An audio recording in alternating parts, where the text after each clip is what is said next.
Bom dia, bom dia, bom dia a todos, bom dia a todas. É sempre uma satisfação estar aqui, embora, por enquanto, ainda em caráter online, em razão tanto do ataque hacker que a PUC sofreu e que inviabiliza o sistema híbrido lá na PUC.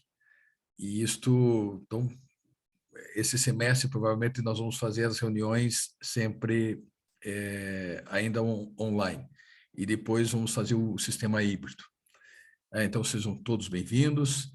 Antes de iniciarmos a apresentação hoje de um tema que, para mim, eu confesso, está extremamente curioso, né, do desenvolvimento do trabalho da professora Tatiana, nós vamos, apenas para esclarecer, que nesse segundo semestre, nós vamos ter o Congresso Brasileiro de Direito Internacional e espero que vocês tenham mandado os artigos, né? Temos aí mais uns dias, até o dia 25, e que vocês possam mandar os artigos. É uma coisa que algo seria interessante mandar para o 20º Congresso Brasileiro de Direito Internacional, que vai ser realizado em Curitiba e que terá a participação forte do NEAD. O NEAD vai estar muito presente em relação a isto. Lauren, tem mais algum recado que você gostaria de mandar? Não, professor, eu enviei, até postei nos stories sobre o congresso. Ontem eu vou postar de novo e vou mandar no WhatsApp para os alunos até terem ciência que está acabando o prazo, né, para enviar o artigo. Exatamente. Lembre-se que são oportunidades. A Lígia não me deixa mentir, que afinal de contas... o João, você teria uma pergunta? Por favor, João. Professor, só confirmando, o prazo é dia 15 de maio, não é? 15 de maio, exatamente. O senhor falou dia 25, quase que eu tive um ataque do coração agora. 15 de maio. Deus do céu. 15 de maio, bem lembrado. Obrigado, professor. Tá, bem 25, lembrado. Só para esclarecer, João, 25 é do Comped. Do Comped. É outro. Obrigado, professor. Obrigado, professor. Exatamente isso, do Comped. Bem lembrado, professor. Obrigado. Então, nós temos aí até 15 de maio, mas vamos participar. A Lígia está aqui e não me deixa mentir, que isso faz toda a diferença. Toda a diferença, desde na obtenção do resultado para o mestrado, quanto da obtenção de bolsa. A produção acadêmica faz toda a diferença. Toda a diferença. E aqui isso é dada a oportunidade. Você pode aproveitar ou não. Bom, dado esses recados, e para os professores aqui presentes também é sempre interessante, nós sempre temos que produzir, isso faz toda a diferença, abrindo vagas em PPGDs, o que conta é a produção acadêmica, então nós temos que estar sempre atentos a esse respeito. Bom, temos a satisfação hoje de assistirmos à apresentação da professora Tatiana, sempre bem-vinda. Eu tive a oportunidade de acompanhar o crescimento da professora ao longo acadêmico, ao longo desses anos, e tem sido notável. Posso dizer que sou fã de carteirinha, com o resultado da sua pesquisa, que realmente é fascinante. Então, eu passo já de antemão a palavra para a professora Tatiana, agradecendo a anuência dela em vir apresentar o resultado da sua pesquisa. Professora, a palavra é sua. Obrigada. Deixa eu só compartilhar aqui o meu... Conseguem ver o meu PowerPoint? Tudo certo? Vamos lá. Ok, então tá bom. Então, bom dia a todos. Primeiro, eu gostaria de agradecer ao professor Luiz Alexandre, sempre pelo apoio, né? Como o professor estava falando sobre essa questão de publicar artigos, eu lembro ainda quando o Congresso de Direito Internacional era em Curitiba, e a gente comecei a publicar lá uns artigos bem mequetrefes, assim, mas, né, conseguia publicar, e isso foi muito importante para ter entrado no mestrado, agora no doutorado, então, publiquem, que é a melhor coisa que vocês podem fazer. Está aparecendo a tela inteira ou está aparecendo esse... Tá aparecendo aqui, tá tudo certo? Porque aqui para Tá mim aparecendo aquela barrinha, Tati. aquela barrinha, né? Ela não tá naquele modo apresentação ainda. Ela não... Então, deixa eu fazer Saia diferente. e entre de novo, às vezes dá esses BO. Não, ele tá... Ou então, Tati, Não, o plano B, sabe qual que é? Você subir com essa barra ali de cima e encolher para aquela barrinha do canto e deixar nesse modo mesmo, porque daí você consegue botar os slides. Ah, deixa eu só ver se eu consigo botar mais... esse aqui eu acho que agora... Não, nada a ver. Aqui. Agora travou totalmente. Aqui.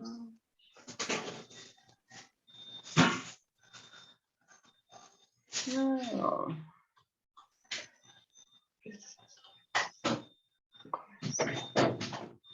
Peraí, vou fechar e abrir de novo. Vamos lá.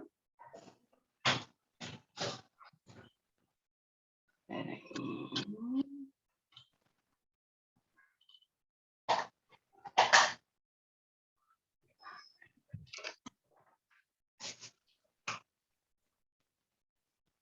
Acho que agora vai dar. Essa sua calça, tá? Quando é lavada, ela tem que formar.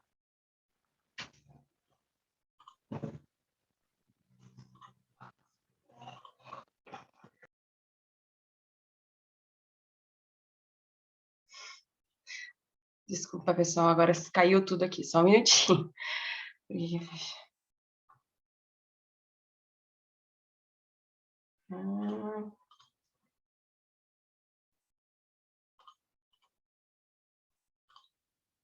Tá.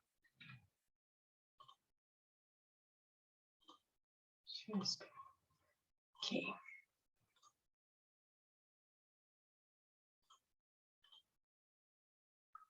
Muito bem, acho que agora deu certo, né? Deu, ficou pequenininho a barra ali, ficou certinho. Ficou certinho? Então, isso aqui a gente não precisa. Ótimo, então tá. Então, vocês conseguem ver, tá ótimo. Então, bom dia a todos. Primeiro, gostaria de agradecer novamente, gostaria de agradecer os colegas do NEAD, os amigos que também vieram dar uma força. E, como o professor Luiz Alexandre falou, essa é a minha tese de doutorado. Espero que eu consiga terminar agora esse semestre. Um doutorado é sempre uma busca incessante por fazer e refazer, e fazer e refazer. E hoje eu vou apresentar uma parte, na verdade, do meu doutorado, porque a gente não vai conseguir analisar todas as questões. Eu vou focar mais nas normas que tratam sobre cibersegurança, deixando de lado um pouco a questão do cybercrime e a proteção de dados. Mas se tiver algum questionamento sobre isso, a gente pode conversar, não tem problema nenhum. Aliás, como esse trabalho é extenso e ele tem várias ramificações, se surgir alguma dúvida durante a apresentação, fiquem à vontade para fazer perguntas, para fazer qualquer questionamento, porque é muito relevante, todos os apontamentos são muito relevantes para o desenvolvimento dessa pesquisa. Bom, então, essa pesquisa vai ser dividida em 5 partes. Eu vou começar fazendo uma introdução sobre o tema, depois eu vou falar um pouco sobre governança da cibersegurança, depois um pouco sobre a seleção de normas, depois um pouco sobre os resultados e sobre... então, eu vou tentar falar quais são os alinhamentos que a gente pode fazer nessa governança de cibersegurança. E para começar, então, eu vou introduzir a pesquisa, falando um pouco do contexto e objetivo da minha pesquisa. Então, como a gente sabe, né, ainda mais nessa pandemia, o celular, o computador, a internet são fundamentais para a nossa existência, né? Talvez a gente não tivesse esse encontro aqui se não fosse pela internet. Esses são os dados do acordo tecnológico que fala que tem 26,66 bilhões de devices, né, de sistemas conectados na internet em 2019, né? E para 2022... Pode não, falar. não mudou, ainda está só Tá brincando? A governança global. Aham. Não mudou? Não. Não. Então vamos para outro jeito, então, não vai acontecer assim. Então vamos fazer pro jeito da professora mesmo de... Isso, pode ser. Que Tati, pena! Tati, Oi, ó, agora, isso, exatamente. então vamos Esticar assim. aquelas barras, assim, põe pro lado, diminui elas e some com aquela barrinha lá de cima e vai no manual, que é mais fácil. Isso. Tá. Assim, Mais mais ou garantido. menos? Isso. Tá, você Deu. consegue enxergar. Ah, que bom que vocês me avisaram. Então tá. E foi estimado que em 2022 vão ter 50 bilhões de consumidores se utilizando de inteligência de IoT, né, de inteligência dos devices, conectados no mundo. No entanto, ao mesmo tempo que a gente precisa da internet para tudo, a gente vive nesse sistema de cyberinsegurança. Então tem milhares de ataques cibernéticos que ocorrem por meio de atores internacionais, por meio de ONGs, por meio de empresas, que trazem essa insegurança para nós. Deixa eu dar um exemplo para vocês. Então, em 2020, esse instituto europeu fez uma pesquisa que 47% dos indivíduos caíram em phishing scams quando estavam trabalhando em casa. O que são phishing scams? São aqueles e-mails que a gente recebe, que por exemplo, do banco ou até da universidade, falando assim, eu preciso de um dado seu, por favor, responda esse e-mail, alguma coisa assim. Daí o hacker vai lá, ele pega esses dados que você passou e abre contas, por exemplo, no seu nome. E em fevereiro, mais ou menos em fevereiro e maio de 2022, mais de metade half a million, quase metade das pessoas, 50 milhões de pessoas, foram afetadas por data breaches. Os seus dados foram dispersados por meio de videoconferência, né? Então, você pode ver que as questões com a pandemia foram piorando, essa cyberinsegurança foi piorando. E daí, falando da Ucrânia, né, que a Bruna estava discutindo isso anteriormente, esse ano a gente pôde ver na guerra da Ucrânia não apenas a cyberguerra acontecendo nos campos de batalha, mas também acontecendo no meio virtual. Então, ali, essa figura que vocês podem ver da esquerda foi cyberataques realizados pela Rússia, que derrubaram o sistema do governo ucraniano por semanas, assim. Então, traz prejuízos enormes. E daí, pessoal, então a gente tem um sistema de cibersegurança. A gente está vivendo em um sistema de cibersegurança e, por isso, a gente precisa de cibersegurança. Inclusive, o próprio Waze, o ataque que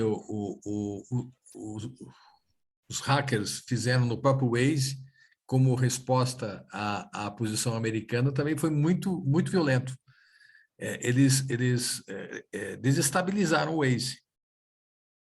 Eu não sei desse ataque, professor. Como é que foi esse ataque? Foi. Nós sabemos. Tati, agora eu não lembro, mas eu posso pesquisar a data que foi. O professor Luiz Alexandre, para ver se ele lembrar do dia que ele estava viajando, ele vai saber. Foi num domingo, eles começaram no domingo à noite e passaram, né, segunda e alguns dias depois também, praticamente uma semana. Inclusive, o 99, né, aquele sistema de carro de aplicativo, o 99 ficou uma semana inteira sem poder trabalhar porque eles usam a plataforma do Waze e o Waze estava totalmente desconexo. Então, o que acontece? Você colocava um endereço, o Waze, né, o endereço era aqui, o Waze mandava para cá. Ele perdeu totalmente a geolocalização justamente por conta desse ataque hacker. Eu tive que, né, ir numa festa e ele mandou para a região norte e a festa era na região sul da cidade. Então, por sorte, a gente sabia onde que era e percebemos que estava tudo errado e na hora a gente, né, viu aquilo e disse assim, nossa, o Waze está louco, e fomos para outro lugar. Mas tem gente que não percebeu e foi parar em alguns lugares sinistros. Então, vale a pena até, né, perceber que não é só a gente, né, pensa que é só em grandes sistemas, etc., mas o Waze também sofreu isso, muito embora tenha, né, todas as barreiras de proteção e etc. Não, foi uma coisa impressionante. Nós estávamos em viagem, foi algo do Arco da Velha, realmente foi algo impressionante. Foram perdemos 2 horas. O Waze nos deu o caminho que estamos indo para o caminho do Rio de Janeiro. Não é possível. O que está acontecendo? Porque está fugindo de sempre pensar, é o caminho mais fácil para fugir do. Mas nós estamos em direção ao Rio de Janeiro. E aí, quando se volta para Osasco, passar por uns lugares de Osasco que realmente foram assustadores. Na verdade, o Luiz Alexandre estava vindo de São Paulo para Curitiba. Ele foi para perto do Rio de Janeiro, né? Quase ali. Então, foi só um desvio pequeno para desviar trânsito. Ele foi lá para o Rio de Janeiro e daí voltou para Curitiba. Nossa, Daí desligamos o Waze. Desligamos o Waze. Não, isso está virando uma coisa tão normal, né? Que esses dias eu estava tentando entrar no Senac para ver um edital, e daí não entrava no site, daí um colega meu falou assim, será que eles não estão tendo um ataque hacker? Daí a gente olhou no Google, ataque hacker no Senac. Então, assim, tá virando normal esses ataques grandes, assim, né? E tem um dado muito assustador que fala que não necessariamente porque esses ataques estão aumentando, que o nível dos atacantes está aumentando também. É porque existem cada vez mais fácil você ter acesso a como atacar um site. Então, pode ser aqueles meninos de 12 anos com um acesso à internet que estão fazendo um super ataque, sabe? Então, é algo muito, muito preocupante, assim. E daí a gente vem nesse ponto, né? Então beleza. Então a gente tem que investir em cibersegurança. Acho que todo mundo aqui vai concordar comigo, vamos investir em cibersegurança. Mas o que é a cibersegurança? E daí começam os grandes problemas da pesquisa, né? O que é a cibersegurança? Cibersegurança a gente fala que é um conceito guarda-chuva, que ele pode ter vários tipos de entendimentos dentro dele. Então, você pode falar de cibersegurança desde a proteção marítima, por exemplo, até eu posso falar como cibersegurança como uma política internacional. E eu posso ter vários vieses para o que seria cibersegurança. Na minha pesquisa, a gente preferiu não ter um conceito de cibersegurança, mas focar no que seriam as dimensões de cibersegurança. Então, nesse capítulo, né, eu não vou falar em detalhes para vocês, mas se vocês tiverem alguma dúvida, a gente pode discutir. Eu trouxe várias definições de cibersegurança, e eu separei essas definições em várias categorias, e eu verifiquei o que eram as questões mais relevantes para os autores. E eu descobri que as questões mais importantes para os autores de o que definiriam cibersegurança, ou quais são as dimensões mais relevantes, são o que a cibersegurança procura proteger. Então, quais são os principais assets de cibersegurança, que são as entidades físicas e entidades lógicas. Então, a cibersegurança quer proteger tanto os dados, a informação, quanto a rede, o computador, o hardware e a infraestrutura. Por que isso é importante? Porque tem muita confusão de, por exemplo, o que é cibersegurança e o que é segurança da informação. A segurança da informação, ela pretende resguardar a informação.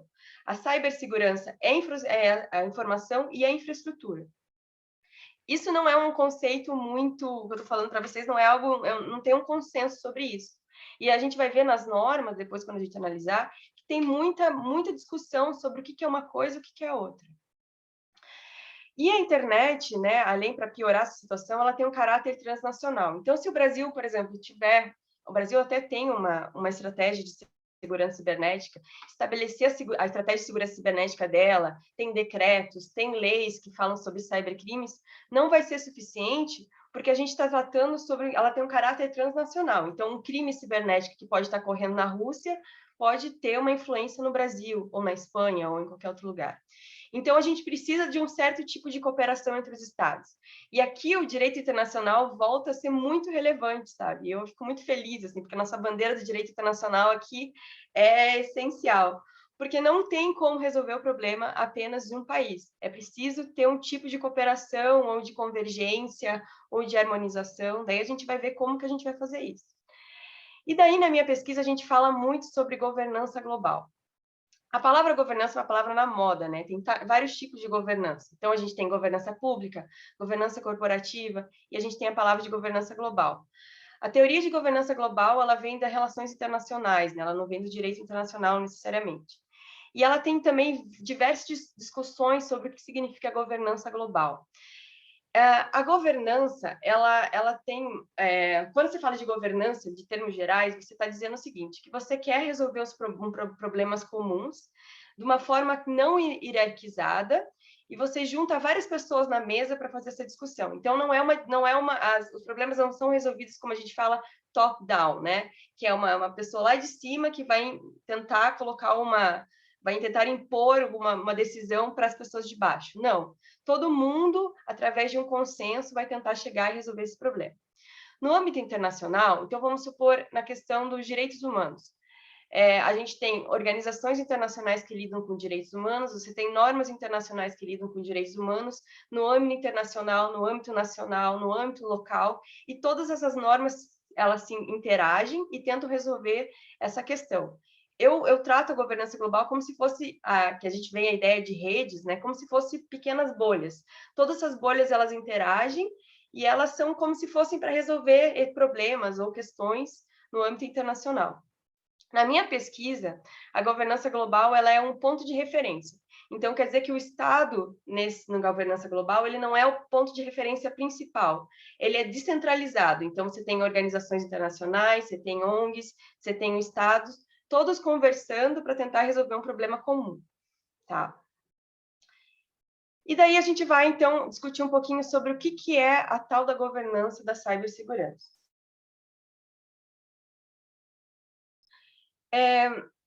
Então, como eu falei para vocês, a gente trata sobre essa ideia de governança global e a gente tem vários tipos de governança e a gente vai falar sobre a governança de cibersegurança.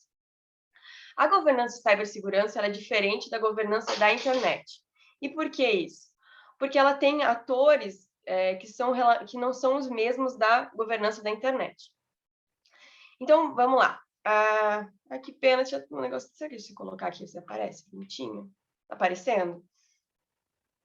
Tá, vou tentar um pouquinho bonitinho, daí se não der, a gente volta. Tente no teu, embaixo, no teu, ali apertar no lado direito, você aperta ali modo exibição. Esse aqui, né? No lado direito.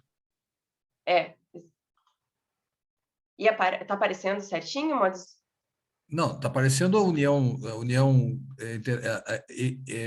Internacional de Telecomunicações, a Sociedade de Internet para a Atribuição de Nomes e Números. Tá. Daí agora, se eu apertar, continua a animação? Finalidade? Finalidade, não. Atores, sim. Tá. Não, mas então não está aparecendo a animação. Não sei por que não aparece. Se eu apertar aqui... então tá bom, deixa assim mesmo. Assim realmente não aparece, né? Ele não vai aparecer. Não, ele tá só, esse modo de exibição, não é um modo de PowerPoint, tá? Entendi. E tem como fazer isso, professor? Tem, no teu computador você pode fazer. E como é que eu faço isso? É o modo de exibição, coloca para Mas modo... aqui aparece como modo de exibição, não sei por que ele não... Às vezes trava, Luiz. Então tá, então vamos lá. E daí a gente tem a Agência Internacional de Telecomunicações, que ela foi criada há muitos, muitos anos, ela é uma agência especial da ONU, e a finalidade, como o nome já diz, né, é telecomunicações. E ela tem uma importância muito grande para a nossa discussão, e como que funciona mais ou menos essa organização?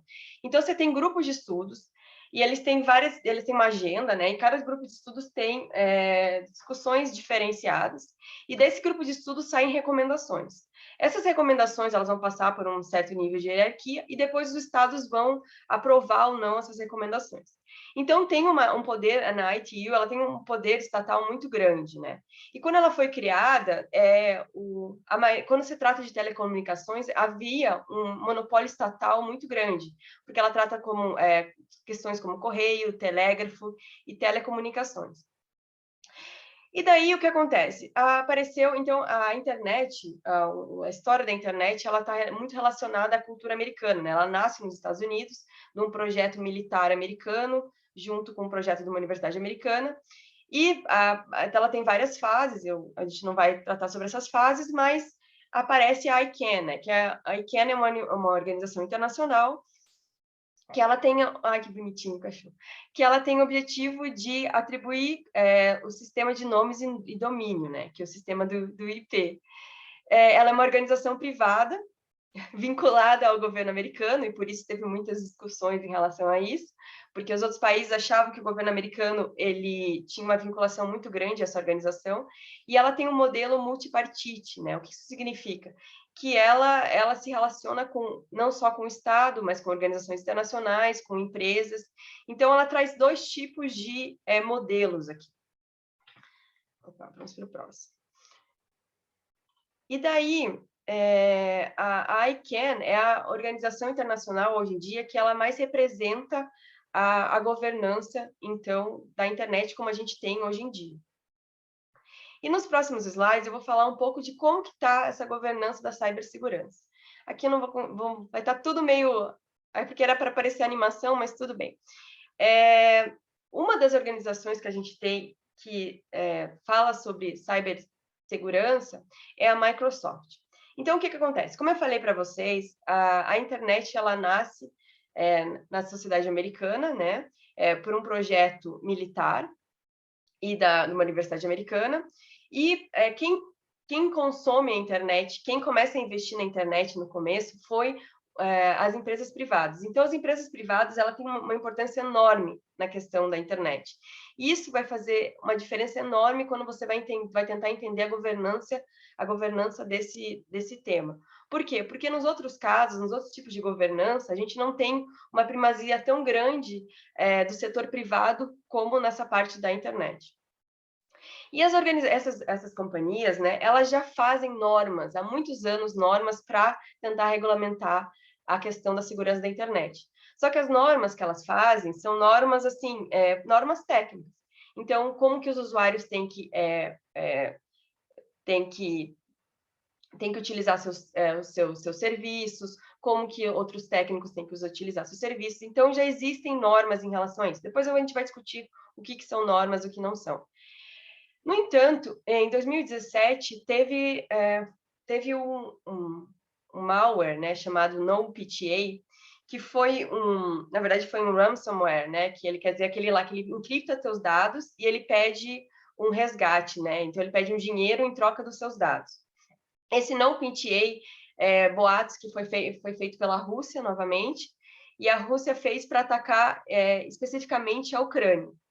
Então, 80% desse sistema da infraestrutura crítica da Ucrânia foi afetado por esse NotPetya, e ele tinha uma capacidade de ser compartilhado muito rápido. Então, ele trouxe, se fala que ele trouxe um prejuízo de 10 bilhões de dólares para diversas empresas no mundo, entre elas empresas aduaneiras, enfim. E o que aconteceu? Depois aconteceu esse vírus, esse malware, não aconteceu absolutamente nada. Então, a Microsoft, ela achou por bem, né, aqui, ela achou por bem começar a advogar por normas internacionais de segurança cibernética. Foi então quando o advogado da Microsoft começou a ir em conferências internacionais de segurança cibernética e falar, olha, pessoal, não adianta a gente vocês não discutirem normas nacionais, nós precisamos de normas internacionais de segurança cibernética. Então, ele lança essa cartilha, que é o Digital Geneva Convention, que é o mesmo nome da Convenção de Genebra, e ele lança, então, esses 6 princípios, como que vocês deveriam segurar a internet, qual é o papel das companhias privadas para fazer essa segurança da internet.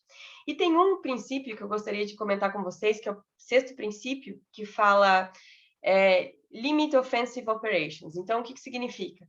Que as empresas privadas, elas não vão atacar os atacantes ou os hackers, alguma coisa assim.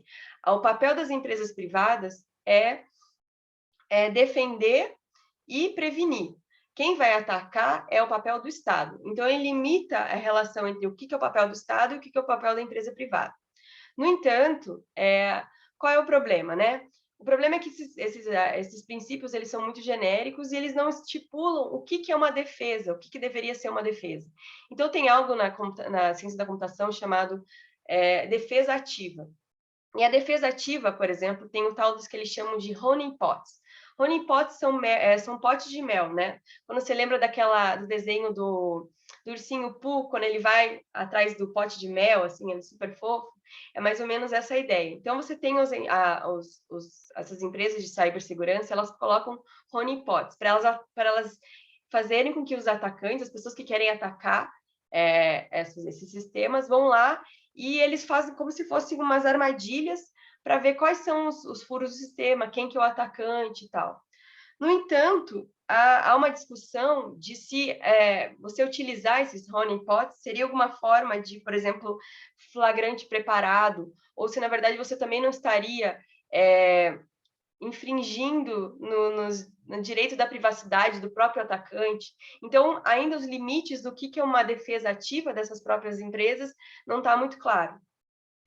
E essa proposta da Microsoft ela é muito importante porque ela vai influenciar tanto no acordo tecnológico, que vai aparecer depois, mais ou menos nesse ano, como no Paris Call, que é uma norma internacional que foi estabelecida pelo presidente Macron. Pode falar, professor.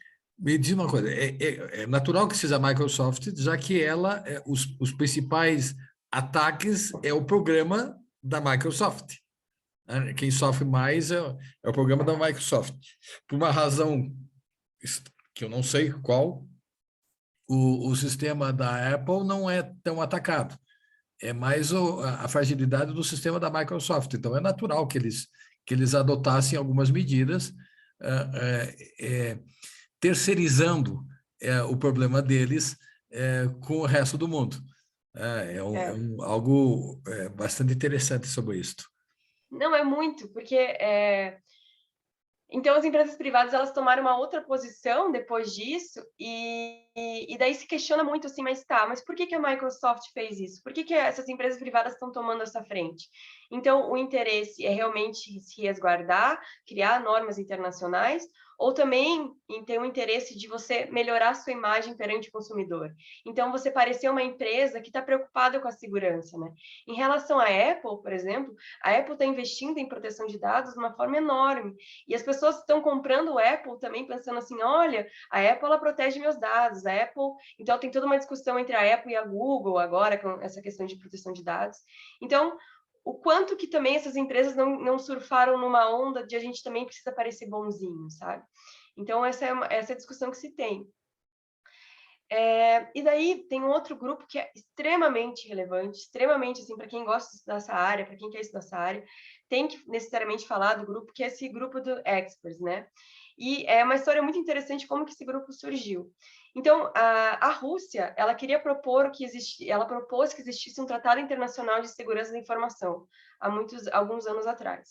E os Estados Unidos e a União Europeia falaram, não, a gente não quer que tenha um tratado de proteção da informação. E dessa discussão na ONU, né, eles propuseram esse tratado na ONU, a ONU falou, não, temos que abrir então, né, vamos abrir então um grupo de trabalho. E esse grupo de trabalho é um local onde está acontecendo os maiores e acontecem grandes avanços em relação à questão da segurança cibernética. Então, 25 países, 25 membros, eles se juntam, são 3, se não me engano, são 3 grupos de trabalho por ano, e eles até agora fizeram 6 grupos de trabalho, mais ou menos, e as decisões são estabelecidas em consenso. No entanto, em 2017, teve uma maior discussão no grupo, por conta como que seria a aplicação do direito internacional no ciberespaço. Então, já existe um consenso que o direito internacional se aplica no ciberespaço. No entanto, não se sabe exatamente como, e essa é a discussão, a gente vai falar um pouquinho sobre isso. E por conta dessa discussão, foi criado em 2019, 2021, um grupo aberto, esse grupo aberto. Também foi ideia da Rússia, em que esse grupo aberto, ele inclui outros membros da ONU. Quem quiser fazer parte desse grupo aberto, participa desse grupo aberto e faz as mesmas discussões. No entanto, qual que é o problema? O problema é que agora tem 2 grupos, as agendas dos grupos não necessariamente são diferentes, então pode ser que existam conflitos entre esses 2 grupos estabelecidos. Então, ninguém sabe exatamente como que vai ser. Esse grupo já está em vigor, já está funcionando e já tem alguns relatórios que já saíram desse grupo. É bem legal. E daí a gente tem o problema das visões diferentes dos países em relação à segurança cibernética. Então, a China e a Rússia, elas acreditam nesse conceito de soberania cibernética. O que é isso? Significa que o direito do país de escolher o seu caminho político e modelo de internet. Então, eu, como país, no final, a decisão é minha sobre como que eu vou lidar com a internet. Então, a questão da jurisdição aqui volta a ser relevante. Então, eles até acreditam no modelo multilateral. No entanto, o Estado, ele tem a última palavra. Então, você não tem aquela questão de governança global, como a gente falou. Então, vários atores na mesma mesa tentando resolver problemas em comum. Não, aqui o Estado tem a última palavra. E daí, né, a Rússia propôs essa Convenção de Segurança da Informação, e na visão da Rússia, quem deveria controlar a internet seria a ITU, né? E ela deveria, por exemplo, controlar a questão do IP, não mais o ICANN, que é vinculado aos Estados Unidos. E, por outro lado, né, na outra ponta da polarização, a gente tem os Estados Unidos e a União Europeia. Claro que os dois são bem diferentes, mas aqui eu estou fazendo uma generalização. Então, eles acreditam no modelo mais livre da internet, em que as empresas privadas também têm um poder maior. Adotam um modelo multissetorial, então acredita que vários stakeholders eles podem conversar e resolver problemas, e ele é baseado nos princípios liberais, como liberdade de expressão e acesso à informação. Isso vai fazer muita diferença, por exemplo, quando a gente vai falar sobre a China e sobre a Rússia. O que eu queria... sim. Só que a União Europeia, a gente sempre tem que lembrar que ela acredita nesse modelo aberto e tal, mas ela é uma união, né, que ela regula muito. Ela tem diversas regulações sobre a segurança cibernética, sobre a proteção de dados. Então, não é a mesma coisa que os Estados Unidos. Os Estados Unidos acreditam num modelo muito mais liberal. Na União Europeia, não. Ela regulamenta bastante. Vamos lá. Eu vi que tem alguma pergunta no chat aqui. Deixa eu só ver o que é.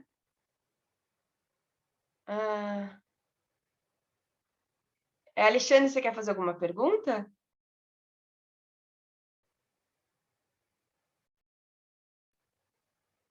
Acho que não.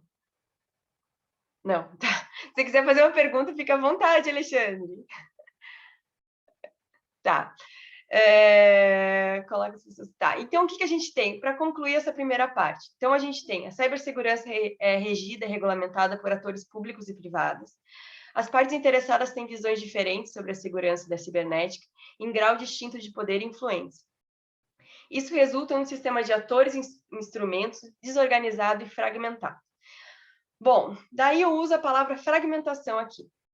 A palavra fragmentação, quando a gente fala sobre fragmentação, ela geralmente tem uma conotação negativa, né? É algo fragmentado, é algo ruim. Mas uma virtude da fragmentação é que ela tem a capacidade de se adaptar a novas circunstâncias de maneira mais rápida e menos formalizada. Então, um exemplo. Se tem vários atores fazendo várias normas de segurança cibernética, quer dizer que todo mundo vai estar fragmentado, então cada um está fazendo uma coisa diferente. Então, e essas normas, geralmente, quando a gente fala de normas, é uma coisa assim menos institucionalizada, mas que tem um certo caráter jurídico. Então, é muito mais rápido, vamos supor, do que você ter que passar por um tratado internacional e tudo. Então, ela tem essa virtude dessa fragmentação. Tatiana, aqui é interessante quando você fala da Rússia, da posição da Rússia, da China, eles têm uma tradição do princípio da soberania absoluta. Tá? O princípio... Então, é curioso que e esse embate é um embate importante, porque ele vai envolver o direito internacional público clássico, envolve o direito internacional público, as normas de direito internacional público clássico, mas também envolve as normas de direito internacional econômico. E que no direito internacional econômico, porque isso aqui gera riqueza, gera consequências. Então, no direito internacional público econômico, nós vamos ter a participação de outros grupos que não igual ao direito internacional público clássico, que são os estados soberanos, são as organizações internacionais. Então, este embate de como colocar, como acertar o acesso à informação, ela é um embate que é muito maior do que a gente pensa. E realmente, qual é o posicionamento? Nós vamos colocar normas de direito internacional público? Vamos colocar normas de direito internacional econômico, que embora o direito internacional econômico derive do direito internacional público, não é a mesma coisa. Ele não é a mesma coisa. Então, qual que é a sanção no direito internacional econômico? É a não participação, você é excluído.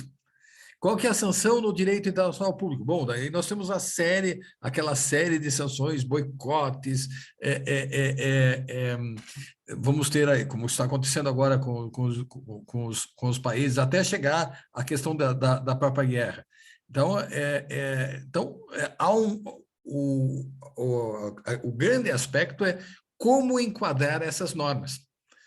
Como enquadrar essas normas? Que é uma discussão que vale, talvez, na tua tese, vale uma parte, talvez seja interessante você trabalhar uma parte sobre esta diferenciação. O grande embate é como enquadrar.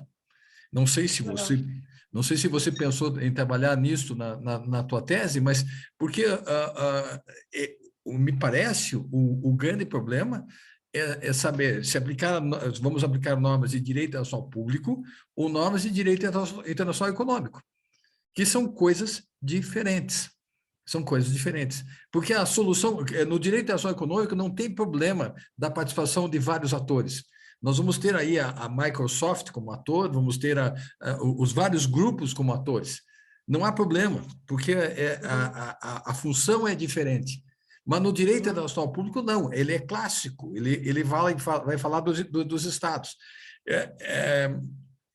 E essa é a grande questão, porque a China, ela tenta padronizar, mas você sabe que existem várias maneiras de driblar esse controle chinês.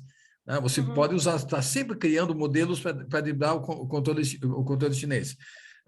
Tem que conhecer um pouquinho de informática. Mas o que me parece, essa é o grande nó da discussão, a natureza jurídica das normas de direito internacional público e a natureza jurídica das normas de direito internacional econômico.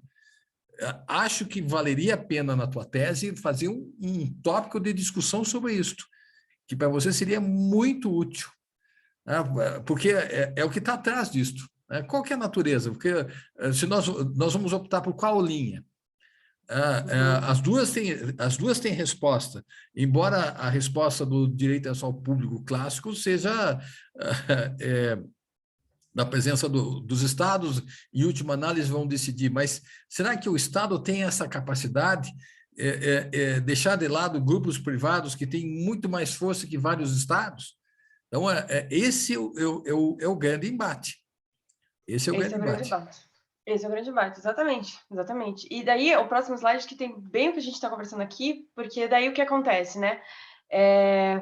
Essa questão da fragmentação, ela vem dessa ideia constitucionalista do direito internacional, né? Então, que você tem que fazer uma harmonização. Na verdade, você está procurando uma harmonização do direito internacional para você ter uma certa hierarquia e tal. E pode falar, fica à vontade. Veja, quando você pensa em fazer uma constitucionalização do direito internacional, fazer uma hierarquia, você não está mais trabalhando com direito internacional. Porque o pressuposto de existência do direito internacional é a pluralidade de estados soberanos. Ele trabalha necessariamente com um sistema anárquico. Não anarquia na ausência de normas, mas ela é oriunda de regras de consenso. Então, esse é um problema muito sério. Quando você vai existe alguns que querem fazer a constitucionalização do direito internacional. Daí não é mais direito internacional. Quando você coloca hierarquia, o direito internacional não trabalha com sistema hierárquico. Não pode trabalhar com sistema hierárquico. Por isso que é mais negócio, às vezes, você trabalhar com direito econômico, internacional econômico. Então, quando o direito internacional econômico, você muda as regras sem que você discuta a questão de soberanias. Essa talvez seja uma alternativa. Buscar a solução não do direito internacional público clássico, mas do direito internacional econômico. Que legal, professor. Isso é um ótimo feedback. E daí, exatamente, daí, o que aconteceu? Primeiro a gente começou com essa ideia de fragmentação e tal. Mas daí, quando as coisas foram piorando, assim, no sentido de essa polarização foi cada vez ficando mais clara na minha cabeça, eu falei, não faz menor... Porque quando você fala em fragmentação, você meio que fala sobre uniformização. E não faz sentido falar em uniformização num sistema que é totalmente polarizado. E daí que a gente vê, então vamos falar sobre pluralismo, que o pluralismo aceita essas diferenças, né? Então, mas essa questão do direito internacional econômico talvez seja uma ótima sugestão para colocar, olha, porque eu quero fazer sugestões, né? Então, o que a gente pode fazer? Então, talvez seja uma ótima sugestão para esse sentido. Essa é uma das como colocou ali a professora Franciele no chat. Então, bem o que o direito internacional econômico ele muda essa lógica, que enquanto o voto é por maioria, o voto que você não discute soberania, você não passa a não discutir mais soberania. Acho que o modelo chinês é um modelo que ele não tem como segurar, ele é um modelo datado. Ele não vai aguentar, a menos que nós tenhamos um Estado totalitário, que possa funcionar isso, mas quando o chinês diz que está comprometido com a ordem econômica internacional, com os princípios da OMC, isso fica superado. Então, é bem interessante essa discussão. Eu estou colocando aqui no aspecto teórico, né, da normatização. Como é que você vai colocar a questão de normas? Essa discussão talvez seja interessante. Existe... foi na Holanda, né? Você não pode esquecer que foi na Holanda, embora foi a escola estatutária holandesa que coloca a ideia que resulta depois do Tratado de 1648, a Paz de Westfália, mas ela é baseada nos princípios da escola estatutária holandesa, que era a ideia da soberania. A Holanda estava lutando contra a independência contra a Espanha. O que isso tem a ver? Tem muito a ver. A cimentação, nós vamos cimentar o direito internacional público em cima da ideia de soberania, os estados soberanos. Então, as regras, qual que é a solução da OMC? Por isso que nós vamos falar do consenso negativo. Alguém é contra, então ela trabalha com a questão do consenso negativo, que daí você vai expor o Estado vai ter que justificar a sua posição. E isso frente a toda a comunidade, isso é uma coisa complicada. Então, a solução da OMC é muito criativa, é o consenso negativo.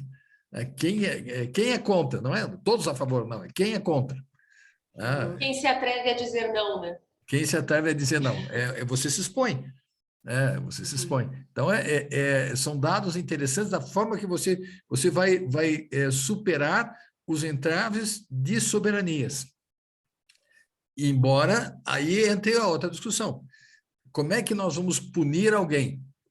Para punir alguém vai infringir uma regra, uma norma. Mas a norma vai ser uma norma de consenso do direito internacional, e aí quem que vai julgar? Daí vão ser as soberanias dos estados? Ou vai ser uma norma de direito internacional econômico, que vai ser a exclusão? Então, qual que é a pena? É a não participação, você está excluído do sistema. A eficiência do direito internacional econômico é interessante. Agora, o senhor falando isso, Eduardo, tem uma relação interessante, porque a União Europeia ela tem uma norma, uma diretiva, eu acho, ou uma regulamentação, não sei, sobre cyberataques, em que a sanção é essa questão você faz uma lista de países de hackers lá, a sanção econômica, uma das sanções é econômica, diplomática, ele chama... interessante, então talvez eles já estão pensando na questão da cibersegurança nesse viés mais econômico mesmo. Eu gostei disso. Isso, e outra coisa, veja, nós falamos de direito internacional e falamos de direito interno, mas nós temos o direito europeu, que daí é uma terceira via, que é o direito comunitário, que é uma norma também que daí vale para a comunidade dos estados, né, o direito europeu. Que aí não é nem direito internacional, nem direito interno. Sim. Daí Mas eles já pensam nessa questão econômica, no sentido de, tipo, ele já tem esse viés mais pensando em... Porque é mais eficiente. É mais eficiente. E daí você não discute as soberanias. Ele é mais eficiente. Tá. Legal, legal. Bom, daí, vamos lá. Então, vamos continuar com a nossa pesquisa.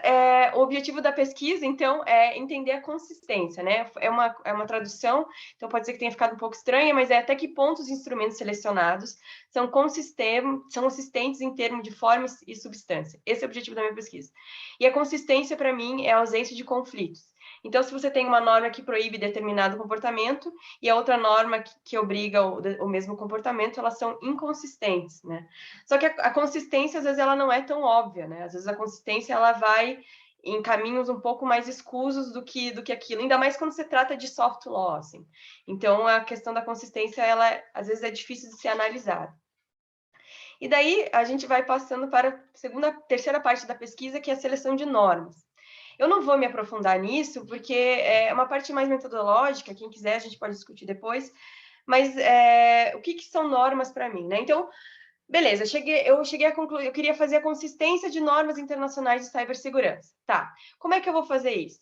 Então, eu podia ter pegado as normas que eram indicadas pela literatura, ou eu podia fazer uma seleção de normas das organizações. Eu optei pela segunda opção. No começo da minha pesquisa era para ser essa seleção ser automatizada, mas não deu certo, então a gente optou por fazer a seleção bem manual mesmo.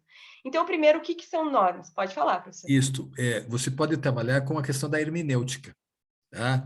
Hermenêutica e axiologia jurídica, mas a questão na teoria geral do direito, trabalhar no conceito de norma, né? Nós temos as normas técnicas e as normas éticas. Então, as normas técnicas não têm juízo de valor, elas são apenas aqui, você colocou aqui o hard, soft law, tal, e depois nós temos as normas que são valoradas. Aí que são normas aquela divisão clássica, né? Normas de trato social, normas religiosas, normas morais e normas jurídicas. Trabalhar bem na questão da axiologia jurídica mesmo. Dá para trabalhar bastante em relação a isso.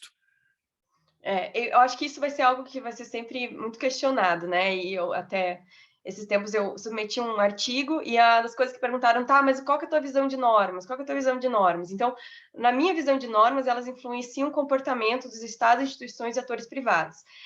Eu chamo elas que elas têm um caráter jurídico. Então, elas incluem o hard e o soft law. Então, o hard law, para mim, elas têm essas obrigações rígidas, elas têm sanções mais rígidas e elas usam termos formais mais obrigatórios. Fala, professor.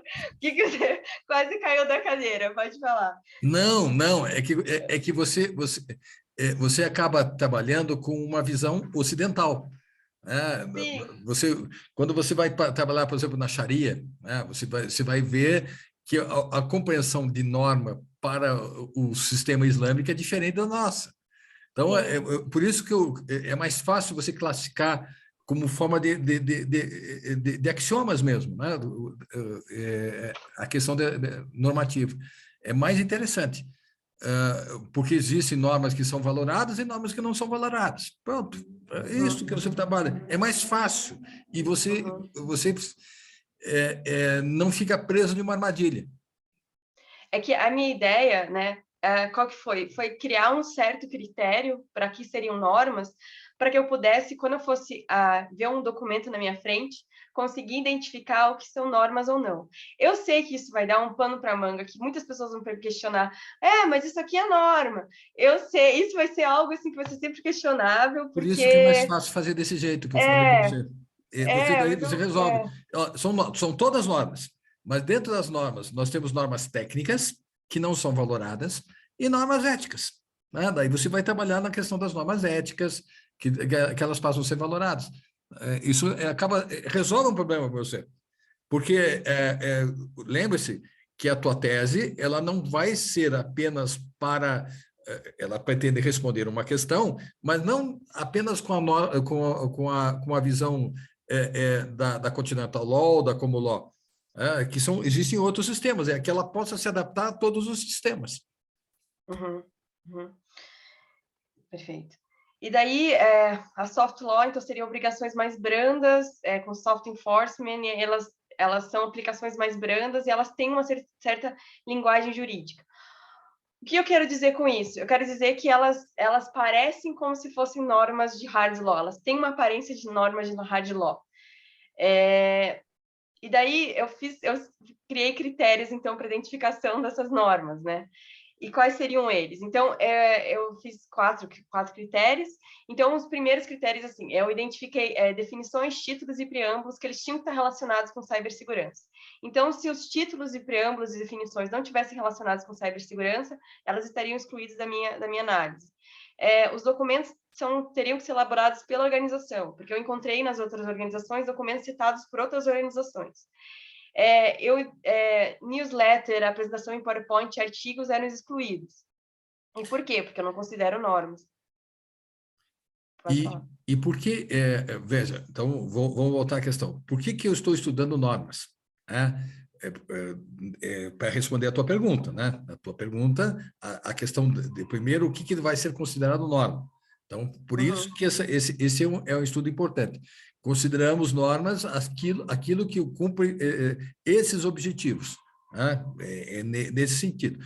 Para que eu quero usar? Então, o teu objetivo, que é um objetivo específico, para que eu quero usar isso aqui? Para que é o objetivo geral, mas para quem? Quem que vai ser o destinatário disto? Quem vai ser o destinatário disto? Então, você tem que entender, e todos aqui, o processo de análise da tese de doutorado da professora Tatiana, ela vai repassar exatamente por ter que selecionar uma definição clara de normas para a partir disto, poder construir dados que possam criar um sistema de proteção, por exemplo, né, que possam criar um sistema de proteção.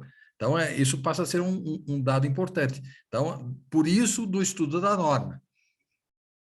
Exatamente. No meu caso, por quê? Porque como eu vou ver a consistência das normas, eu precisei comparar as normas. Como eu não consigo comparar todas as normas existentes, eu fiz uma seleção dessas normas, e daí eu criei esses critérios. E daí, por exemplo, eu encontrei, isso aqui já delimitado, eu encontrei muito mais do que isso, 5.969 documentos nas organizações internacionais, procurando as palavras-chave lá que eu determinei. E daí, desses milhões de documentos, utilizando esses critérios, então, eu cheguei em 14 organizações internacionais e 60 normas que eu analisei.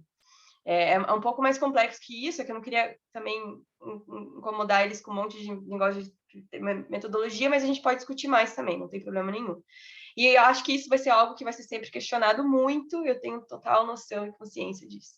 Por isso, você vai ter que você vai se basear, por isso, com a questão trabalha um pouco de axiologia. E para isso, isso vai ser interessante. E daí o que aconteceu? Também uma questão de metodologia, também não é tão relevante para a nossa apresentação, mas daí eu cheguei em 60 normas, tá? E como é que eu vou comparar essas normas? Então, eu agrupei essas normas, e daí eu usei palavras-chave, que eu já tinha descoberto em outro capítulo, e daí eu usei esse software, que é um software muito legal, eu recomendo, que é o NVivo Pro, e daí, com uma de software de análise qualitativa, eu coloquei as palavras-chave e eu consegui agrupar as minhas normas. São outras palavras-chave, aqui são só sobre cibersegurança, e daí eu cheguei às normas, então cada capítulo da minha pesquisa, ela fala sobre uma dimensão de cibersegurança. A dimensão que eu vou apresentar aqui é de cibersegurança. Então, por exemplo, eu deixei cybercrime de lado, deixei outras dimensões de lado para não ficar tão grande a apresentação. E daí a gente vai para quarta parte da pesquisa, e daqui a pouco a gente termina, coitado das pessoas que querem almoçar ou viverem um sábado. Não se incomode, isso é muito importante. O tema é muito interessante. Bom, e daí eu vou falar alguns resultados que eu tive na pesquisa. Então tá, eu tive aquelas 60 normas, eu agrupei as normas e agora eu estou analisando a consistência das normas, então eu estou comparando as normas. E um dos resultados que eu verifiquei é o seguinte, aqui está em inglês, se vê que tem em português, um dos problemas que a gente verificou foi o problema de terminologia. Não existe uma terminologia comum quando se fala de cibersegurança, e isso aparece diversas vezes na minha pesquisa. E aqui eu acho que é um exemplo bem interessante, porque a ITU ela desenvolveu um conceito de cibersegurança muito legal, que é utilizado, que ele é considerado técnico, que em suma fala o seguinte, que a segurança cibernética são ferramentas, políticas, conceitos, diretrizes, etc, etc, etc, que querem proteger ativos físicos e lógicos dos usuários. Legal. Já esse aqui é a Convenção de Xangai de Segurança da Informação, ela tem uma visão completamente diferente sobre o que seria uma segurança da informação. Então, para eles, a gente quer proteger o ambiente político, econômico, espiritual, moral, cultural dos estados contra informação prejudicial. Então, enquanto a ITU você quer proteger os ativos físicos e lógicos do usuário, no Xangai, você quer proteger o Estado de uma informação prejudicial. E o que pode ser uma informação prejudicial? Qualquer coisa. Qualquer coisa. É bem aberto. Então, qualquer coisa que o Estado considerar como uma informação prejudicial será uma informação prejudicial. E aqui está o motivo da polarização. Por isso que é quase muito difícil imaginar que vai conseguir um tratado internacional que consiga... É uma outra visão de mundo, uma outra... Não tem como, assim, verificar essas duas questões. No entanto, pode falar. Na verdade, são critérios diferentes. Um trabalha com a questão econômica e outro trabalha com a questão do conceito de soberania. O Estado vai decidir, o Estado decide o que é bom ou não para a sua população. Então, por isso que aqui são duas visões, ficam bem claras. Uma questão econômica e outra questão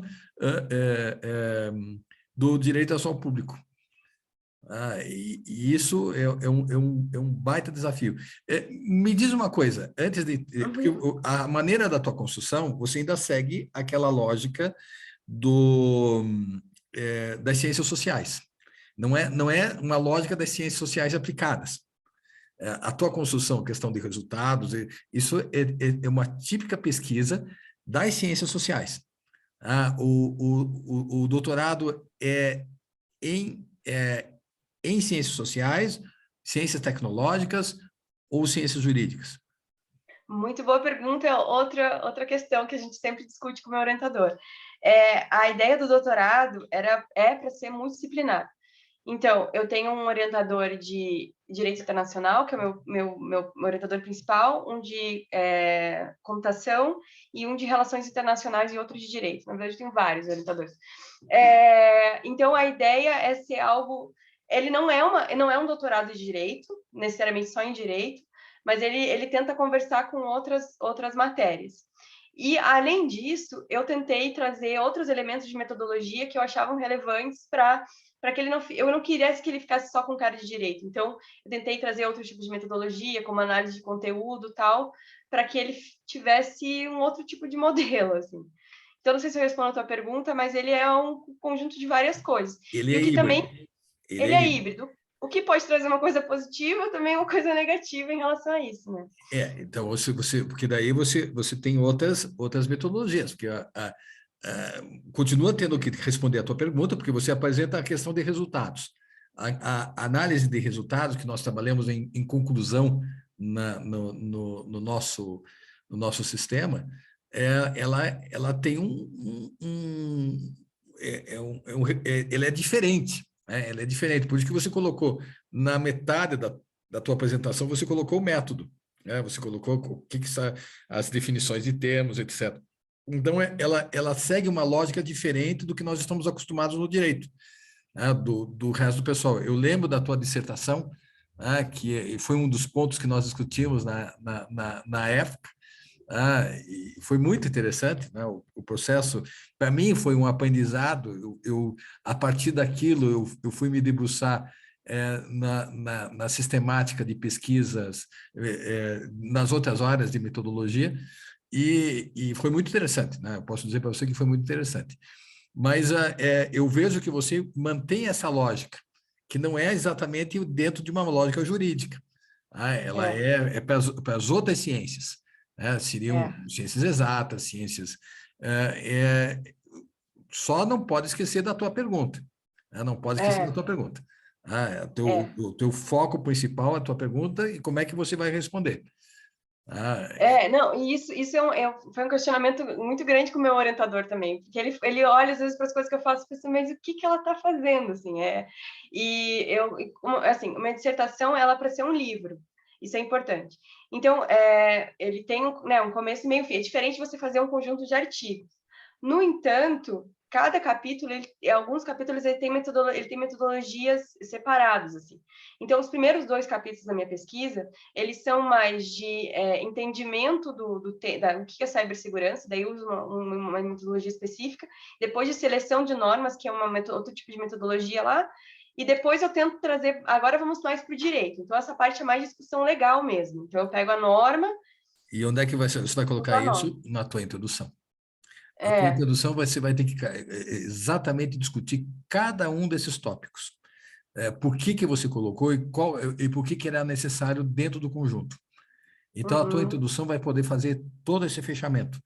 Você necessariamente vai ter que abordar das suas angústias, então, introdução ao texto e introdução ao tema, mas você vai discutir, inclusive, os sistemas, a necessidade de metodologias diferentes, porque o objeto era de natureza diferente.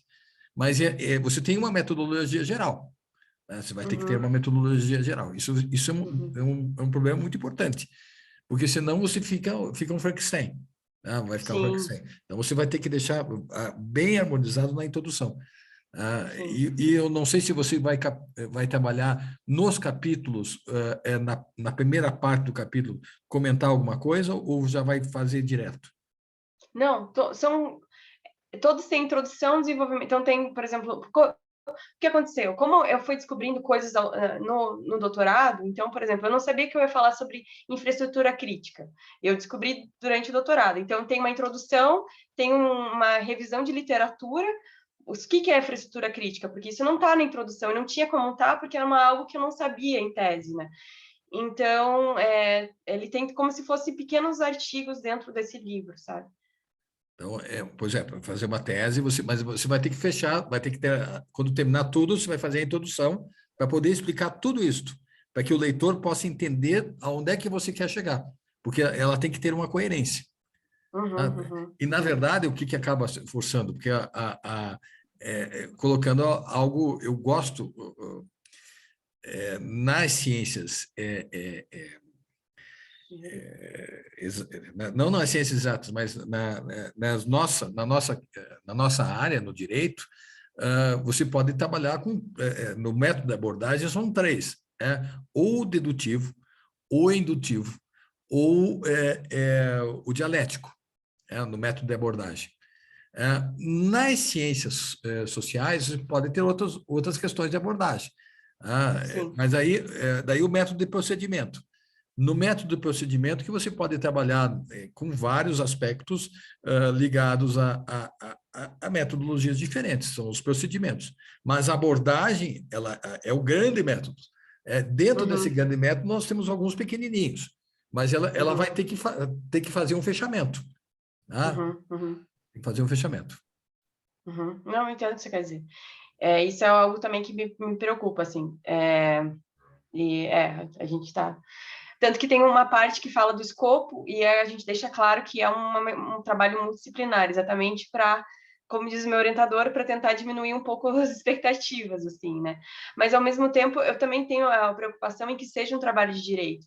Porque, por exemplo, quando eu vou trazer esse trabalho para o Brasil, quando eu vou fazer a dupla diplomação, alguma coisa assim, eu preciso que ele seja um trabalho de direito. Eu não sei como que ele se encaixaria com um trabalho multidisciplinar. Então, isso também é uma preocupação minha.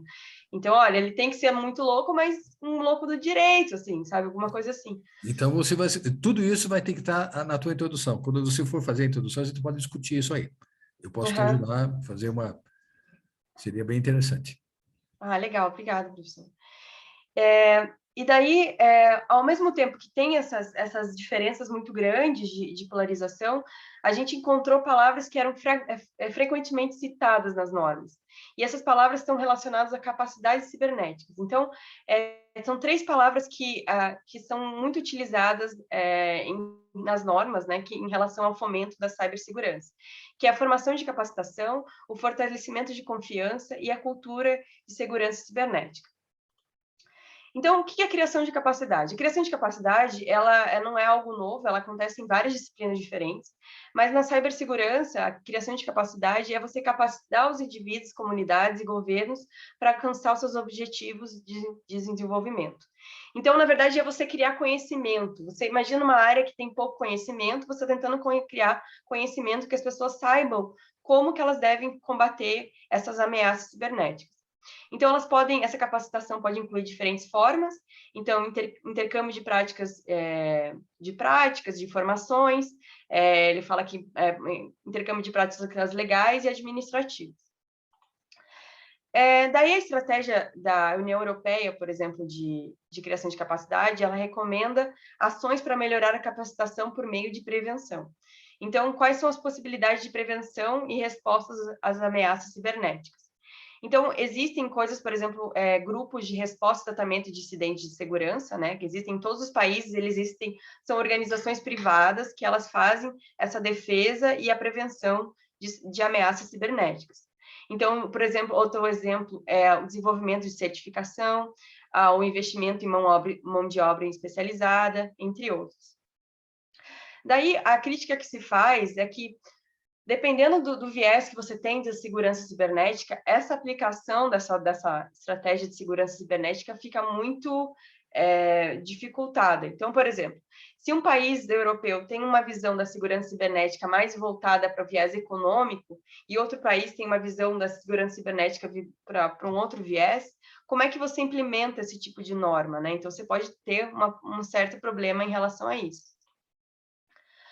Outra questão que eu acho bem interessante é que, se você quer criar normas internacionais de segurança cibernética, você tem que ter pelo menos um nível básico de segurança cibernética ou de conhecimento de segurança cibernética em diversos países. No entanto, a gente sabe que a Europa, que os Estados Unidos, têm um grau de segurança cibernética ou de conhecimento sobre a internet superior a outros países. Então, a estratégia europeia e até a resolução da ONU, elas falam que é necessário você fazer assistência para países que estão excluídos do mundo digital, que a gente chama do digital gap, né? O que seria isso? A exclusão digital é a lacuna entre aqueles que se beneficiam do mundo digital e aqueles que não. No entanto, como é que você mede um país que não tem um certo nível de segurança cibernética? Através da situação econômica, através do número de computadores que esse país tem. E como é que você obtém um consenso? Então, se você tem uma polarização entre Estados Unidos e China, por exemplo, então, quem que vai dizer o que é certo? Quem que vai fazer essa criação de capacidade? Os Estados Unidos vai fazer ou a China vai fazer? E a questão que a gente levanta é como é que a gente pode fazer com que essa criação de capacidades para terceiros países também não seja uma forma de neocolonialismo, sabe?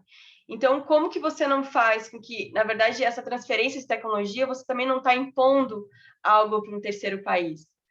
Então, são questões que ainda não estão muito claras e as normas, elas são muito vagas em relação a isso. Mesmo porque ela é uma forma de colonialismo. Não deixa de ser. A questão é que nós vamos nos vitimizar com isto ou vamos entrar no sistema. Eu sempre coloco o exemplo a Coreia do Sul. A Coreia do Sul entrou no sistema. Ela não se vitimizou. Ela entra no sistema. E nós vamos falar hoje de coisas coreanas. Ela é interessantíssimo ver o modelo coreano. Ele é realmente emblemático. Ele não se vitima. Não, vamos aqui. Isso é uma questão, um novo colonialismo. É claro que é. O tempo todo é um novo colonialismo. Apenas se sofisticou, mas continua sendo. Exatamente. E outra questão, né, da criação de capacidade, por exemplo, as empresas privadas, né, como eu falei para vocês, também têm acordos, e esse Tech Accord, esse acordo tecnológico, ela tem 150 empresas fazem parte desse acordo tecnológico, entre elas Siemens e tal, E ela também acha que tem que ter criação de capacidades, enfim. Só que, novamente, os princípios que são estabelecidos nesses acordos são muito vagos e não descrevem como esses mecanismos são aplicados dentro dessas empresas. Então, a crítica que se faz é, legal, as empresas elas participam desses acordos, elas que pega bem para a sociedade como em geral, só que elas não estão necessariamente comprometidas com mudanças, são só palavras ao vento. Ao mesmo tempo, é muito interessante, porque eu entrando no site dessas organizações, elas dão feedbacks para, por exemplo, a OCDE, ela tem acordos, ela tem algumas normas de segurança cibernética, e essas empresas, elas fazem um feedback, olha, isso aqui ficou bom, isso aqui não está legal, então, elas se conversam a normas, elas tentam melhorar as normas e tal. Então, eu acredito que deve ter um lado positivo e um lado, assim, um pouco escuso, né, de o que realmente é feito em relação a essas normas, o que as empresas realmente estão se comprometendo quando elas entram nessas normas. E daí a gente tem a criação de confiança, então, criação de confiança é muito importante, então ajuda a reduzir os riscos de conflito, aumentando a previsibilidade. Então a ONU, naquele grupo de experts que a gente discutiu, eles tratam muito sobre a criação de confiança. E eles têm vários avanços em relação a isso. Então, esse grupo recomendou 14 medidas para fortalecimento da confiança, como identificação de pontos de contato, mecanismos de consulta, cooperação entre equipes de respostas a incidentes, troca de informações, entre outros. E essas sugestões, essas recomendações feitas aqui pela ONU, a gente encontra em outras normas. Então, essa questão de compartilhamento de informação é algo básico em todas as normas. As equipes de resposta em incidentes também é algo básico. Todo mundo fala as mesmas coisas em relação a isso. No entanto, né, teve uma discussão sobre como é que a aplicação... E daí volta aquela questão que o professor Luiz Alexandre levantou sobre o direito internacional público. Porque, entraram em consenso que o direito internacional se aplica ao ciberespaço. Mas como? Então, o uso da força no direito internacional humanitário seria aplicado a conflitos cibernéticos? De acordo com a Europa e com os Estados Unidos, sim. De acordo com Cuba, Rússia e China, não. Então, você estaria militarizando o ciberespaço se você aplicar esses princípios do conflito armado, da legítima defesa, no ciberespaço. Veja, aqui já entramos com outro conceito, o direito internacional humanitário, que daí é um outro ramo. Nós estamos falando aí em termos de direito internacional público, normas de direito internacional público. Quando usamos direito internacional humanitário, aí entramos com um conceito de, daí legítima defesa, aí é uma outra área. Então, são outras normas. Então, tem que deixar bem claro qual que é o objeto. Sob a ótica do direito internacional público, temos uma coisa. Sob a ótica do direito internacional humanitário, temos outra coisa. Normas que são aplicadas exatamente em época de conflito. Sob norma de direito internacional, direitos humanos internacionais, é outra norma, que são visões diferentes. São visões diferentes. Direito internacional econômico é outra norma. Então, nós temos que ver qual é a questão que pode dar mais solução. Veja, um exemplo clássico. Você falou ali de normas, se existem normas cogentes no direito internacional. Do direito internacional público, eu não acho que exista.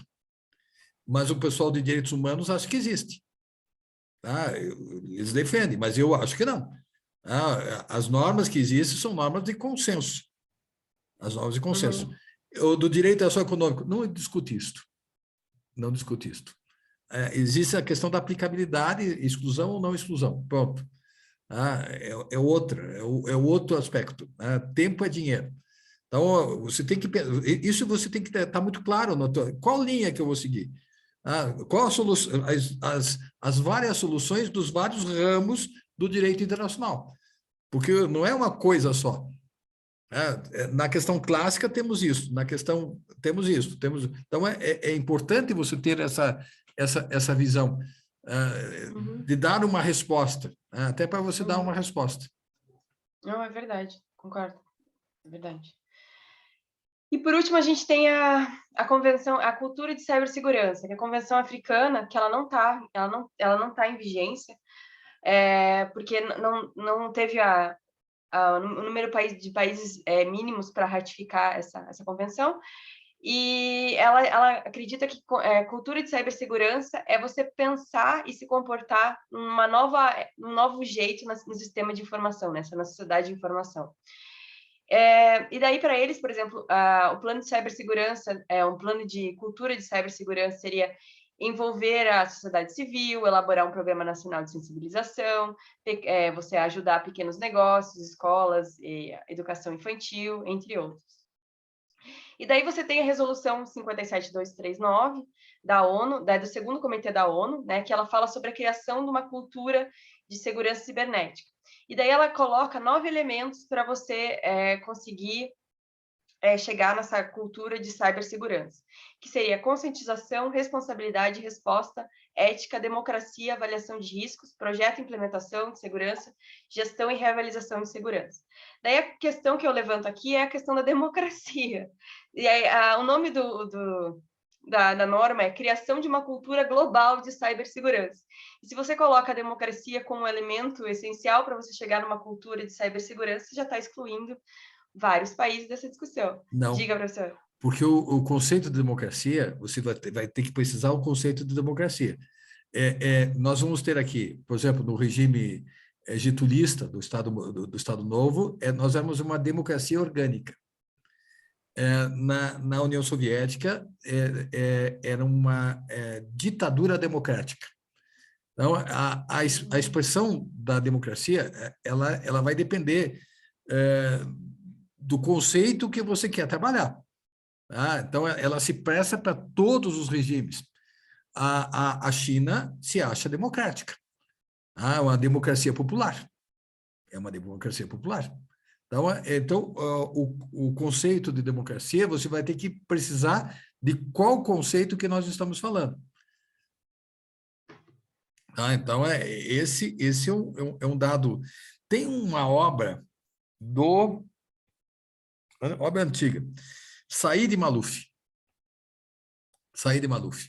Um livro antigo, que é sobre teoria geral do Estado. Do Said Malouf, bem antigo. Então, ele tinha ali as várias definições de democracia. E você vai achar aí algumas coisas bem interessantes para saber, porque tudo é todos se consideram democráticos. Então, qual o padrão que você quer adotar? Eu tenho a impressão que, nesse caso aqui, é o das 4 liberdades. A partir do discurso das 4 liberdades, que vai estar na Declaração Universal dos Direitos do Homem, que é a liberdade de todo homem poder se manifestar. Então, esse é o arranjo moderno de democracia. Bom, depois eu até podia abrir aqui a norma e a gente vê exatamente qual que é o conceito que eles falam, mas depois a gente pode fazer isso. Mas eu acho que não, eu acho que é um conceito excludente, pelo que eu me lembro agora. Mas excludente também é bem, né? O que é excludente? Mas criação de uma cultura, deixa eu ver aqui. Cultura. Tá, depois eu vejo, senão a gente vai ficar muito tempo. Tá, e daí a gente vai para um alinhamento. Daí, a palavra alinhamento já é controversa, né? Alinhamento do quê e para quem e como, né? Mas vamos chegar um consenso ou uma convergência. É possível chegar numa convergência e um consenso? E aqui eu acho que o principal problema da minha pesquisa é o que eu posso realmente recomendar, né? E daí aqui eu estou trazendo algumas ideias do que poderia ser realizado. Então, tá, primeiro problema, não temos uma terminologia comum. Precisamos de uma terminologia comum, porque se a gente não tiver uma terminologia comum, como é que a gente pode estabelecer o que é cibersegurança, o que a gente está realmente protegendo? Então, a gente precisa de um mínimo. O mínimo a gente vai precisar. E uma terminologia consistente é aquela que é usada de forma semelhante para esclarecer, né, que a mesma terminologia seja usada para se referir às mesmas definições, certo? E daí eu acredito que as organizações internacionais têm um papel importante na criação e alinhamento dessas terminologias. Então, um exemplo legal é essa organização internacional, a OSCE, que ela recomenda que seus países membros elaborem uma lista de termos de cibersegurança para a formação de um glossário. Então, eu trago os termos que são relacionados com cibersegurança do meu país, e eles são discutidos e eles querem formar um glossário internacional. Outro exemplo, a gente tem um problema também na terminologia sobre o que é infraestrutura crítica. Cada país tem um conceito de infraestrutura crítica. No entanto, existe um certo consenso que a parte bancária e a parte de saúde são parte de uma infraestrutura crítica. Então, será que a gente não poderia convergir, pelo menos em pequenas coisas, assim, sabe? Então, cibersegurança se trata sobre a segurança da informação e da infraestrutura. Infraestrutura crítica, alguns consensos, assim, ela quer proteger pelo menos a questão bancária e, sei lá, de saúde. Então, eu acho que é necessário, nesse ponto, tentar entrar em algum tipo de convergência. Em relação às capacidades. Então, existe um consenso, mais ou menos, que as capacidades são relevantes. Todas as normas que eu analisei, elas falam que é necessário melhorar essas capacidades.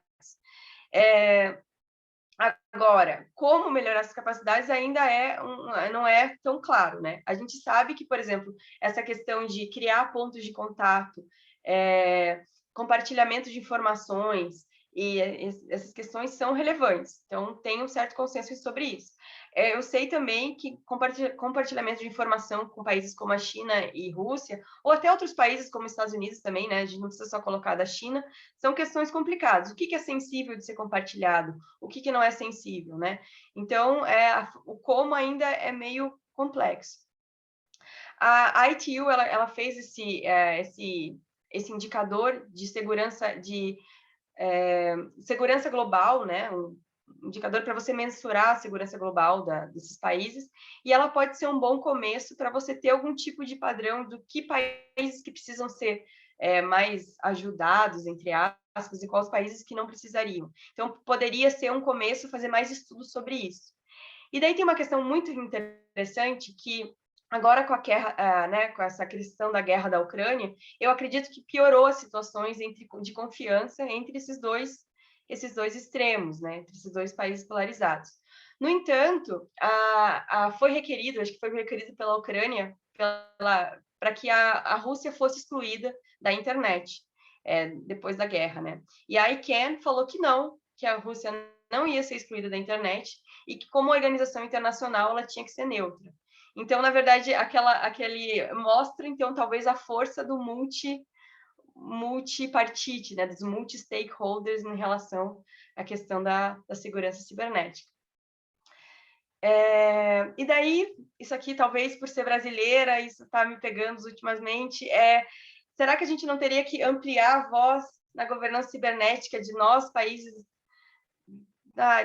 latinos, por exemplo? Então, o grupo de trabalho da ONU, ela é composta por 25 Estados-membros só.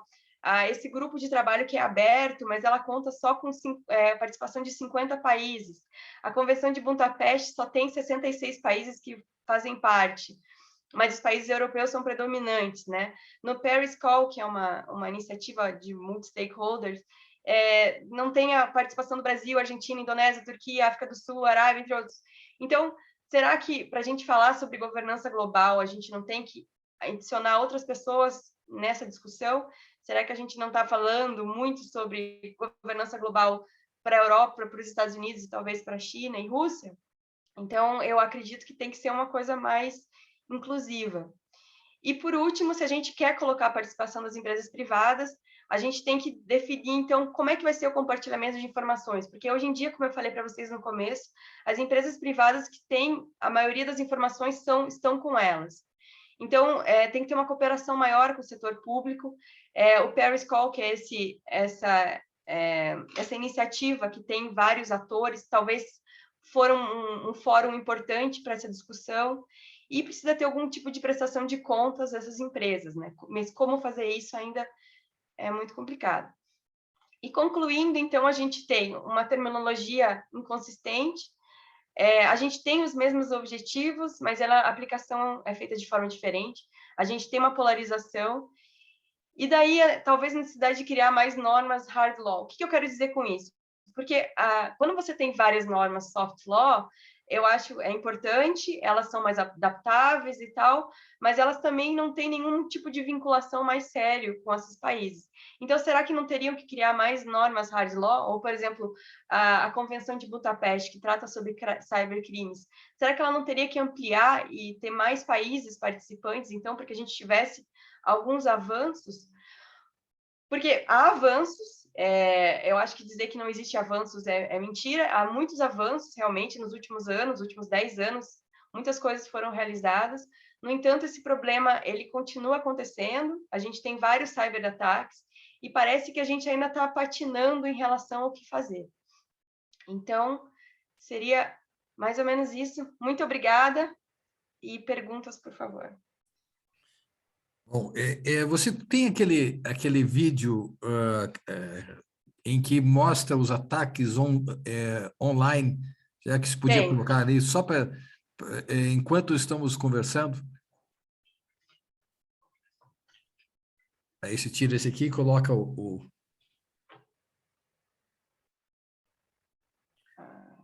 Porque o problema da tese da Tatiana é um problema extremamente atual.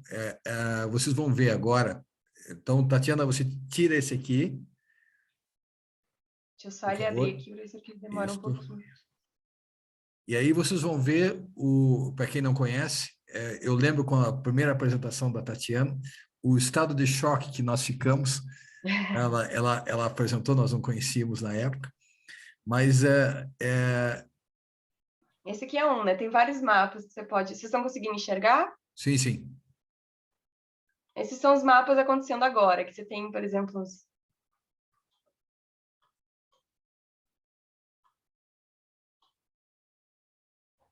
Tem outros também, bem interessantes. Esses são os ataques acontecendo agora. Nesse momento, E na América do Sul, no Brasil, tem bastante. Tem, sempre. Você pode passar o dia olhando. Fonte de... Professor? Oi. Professora Tatiana, poxa vida, que coisa interessante isso aí. Vocês, bom, quem advoga tem percebido que nas últimas 3, 4 semanas, praticamente toda semana, o TJ, ele tem emitido aí os comunicados oficiais de suspensão de prazo, porque nas últimas 4 semanas eles têm tido bastantes ataques. E num desses, eles inclusive reportaram lá para o pessoal da OAB que em 1 hora eles tiveram 300 mil acessos simultâneos ao ProAjude. E daí dos 46 servidores, só 2 ficaram funcionando. Então, puxa vida, que mapeamento legal esse seu, viu, Tatiana? Posso compartilhar isso, professor, professora? Posso? Claro.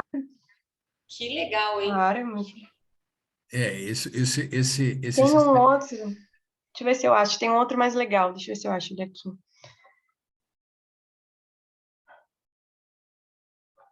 Porque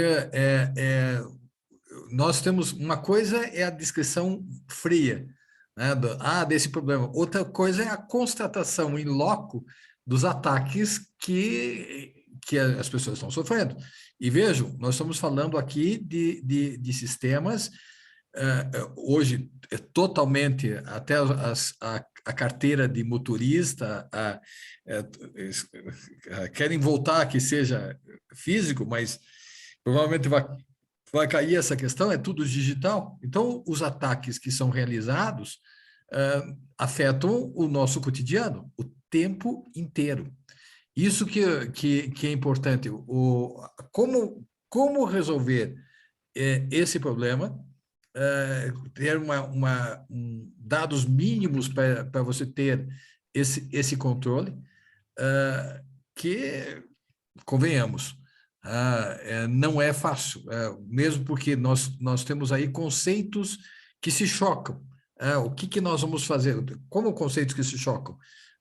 O conceito de soberania, conceitos de participação de mercado, posições diferentes de empresas privadas com o domínio público. Então, como tentar resolver e qual o critério para tentar resolver. Por isso que, a professora Tatiana, já que era a apresentação do trabalho, era ainda não do resultado final, mas por isso de tantas intervenções minhas. Me perdoe, mas o teu trabalho está magnífico. Realmente o teu trabalho é algo que a minha primeira formação foi eletrônica e para mim provoca de uma forma extraordinária. Mesmo porque o que acontece? Nós nos sentimos expostos. Nós nos sentimos... Olha os ataques agora. Veja a Esse quantidade... aqui são todos, são tudo boots que estão acontecendo nesse momento. Então, computadores infectados com malwares nesse momento. Realmente é algo assustador. É algo assustador. Como fazer e o que fazer? Esse é o limite. Ao longo da apresentação da professora, eu apresentei algumas sugestões, que ela pode, claro, pode ajudar ou não, mas que são visões diferentes, né? São visões diferentes. E os diversos aspectos que nós vamos ter que trabalhar dentro dessa perspectiva, que a professora está trabalhando dentro dessa perspectiva. Porque não tem soluções ainda, né, professor? As coisas estão acontecendo nesse momento, as normas estão acontecendo nesse momento, as pessoas estão... É tudo muito novo, assim, então todo mundo tentando chegar num consenso, e o direito vai atrás, né? O direito está tentando abraçar isso agora, assim, de uma certa forma. Você vê onde está a professora Nicole, o ataque em Portugal estava acontecendo. A professora Nicole. Vários dados. Bom, quando é que você termina a tese?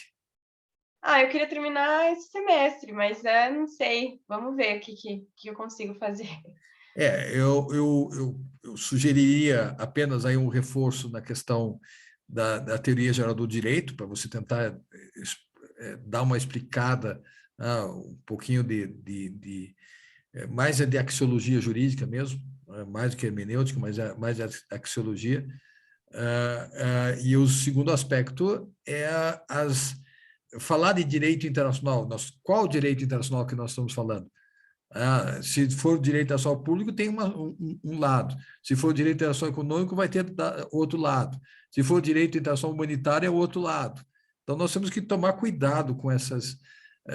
para não uma solução global, eu não sei se nós vamos conseguir, mas nós podemos trabalhar com alguma coisa, pelo menos um mínimo, né? Trabalhar com a questão no mínimo. Acho...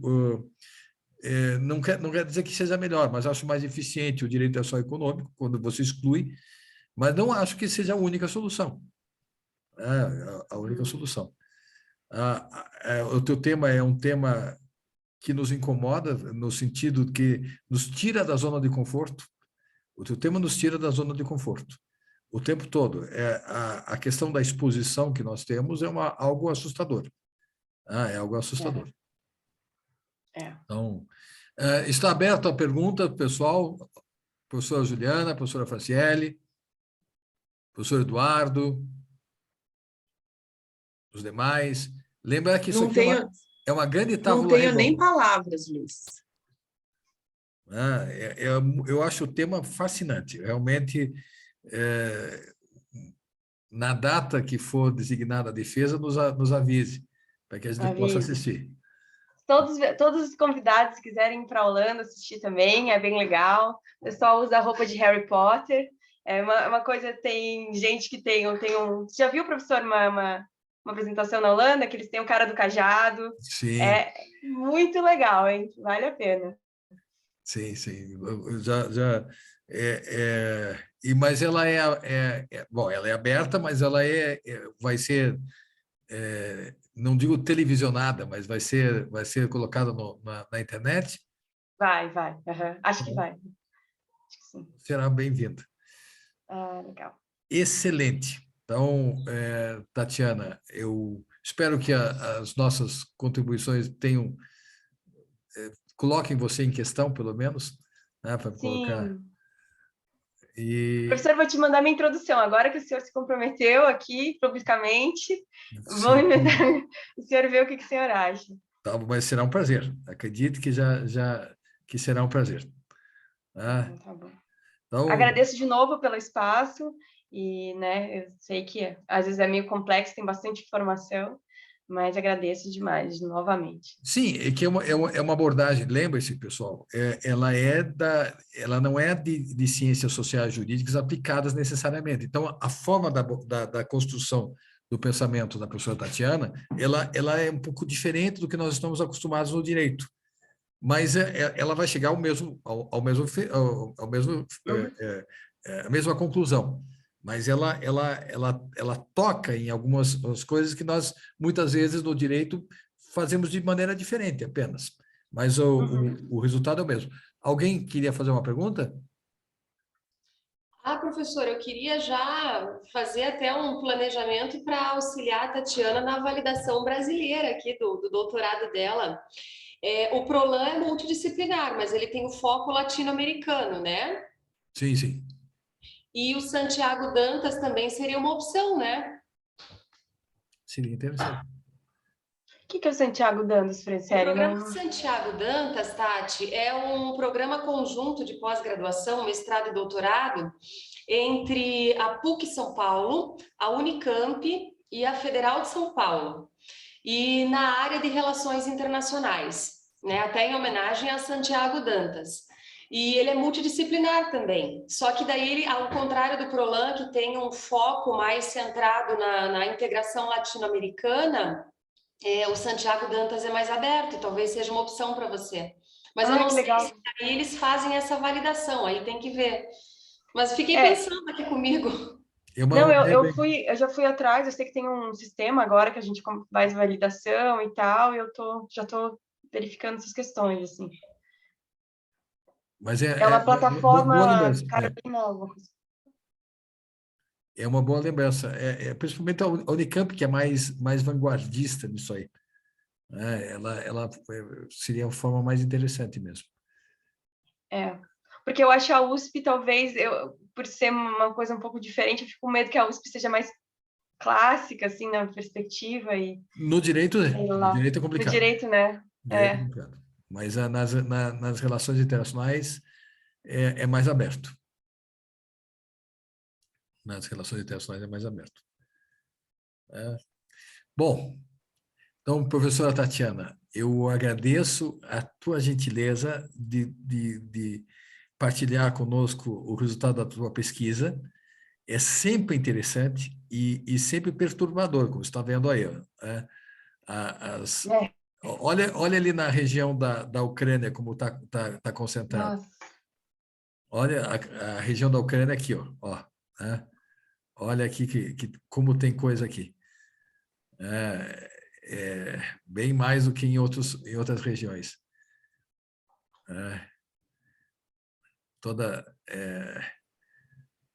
Todo ataque que está acontecendo aí. Aqui estão os piores. O Na... Brasil está em oitavo aqui. Nos ataques. Mas interessante que a China, que está em primeiro lugar, que está sofrendo mais ataques. Na verdade é que eles têm mais boot, né? Então, não necessariamente que eles... Porque os boots podem ser utilizados para fazer ataque, né? Então, eu posso estar infectando, mas eu posso ter um terceiro país que eu só vou usar esses boots para fazer um ataque em, sei lá, qual outro país. Então... Interessante. É que o boot, você usa como se ele fosse um computador... como é que fala a palavra? Você usa como se ele fosse hospedeiro, né? Para você fazer um terceiro ataque, então. Não é necessariamente onde está localizado, né? Isso, não necessariamente que exatamente, ele vai usar para outro tipo de coisa. Muito interessante, muito interessante. Bom, com essa visão, eu agradeço a professora Tatiana, convido-os para a semana que vem. Nós trocamos a apresentação da professora Tatiana, que seria a semana que vem, já que a professora Tatiana estará conhecendo os furacões da República